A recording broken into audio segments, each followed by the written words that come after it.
Samantala mga kabrigada, nanawagan ang Alliance of Concerned Teachers sa Department of Education na magdeklara ng health break para sa mga guro sa October 27 hanggang 30, 2025. Ito ay dahil sa sunod-sunod na kalamidad na nangyari sa bansa tulad na lamang ng lindol at mga pagbaha.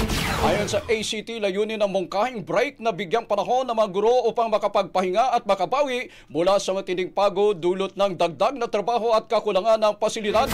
Kitang grupo hindi mabibigyan ng kalidad na edukasyon ang mga mag-aaral kung ang mga guro mismo ay labis na pagod at nanganganib ang kalusugan. Dagdag pa ng ACT, kasabay ng major break na mga estudyante ang mga panahong ito kaya't hindi maapektuhan ang contact time ng mga mag-aaral.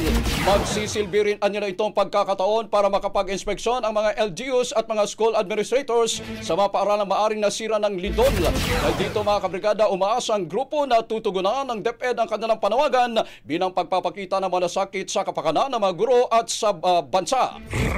Ang bahaging ito ay hatid sa atin ng Guard C Plus with Zinc Capsule. Always protektado ang kalusugan.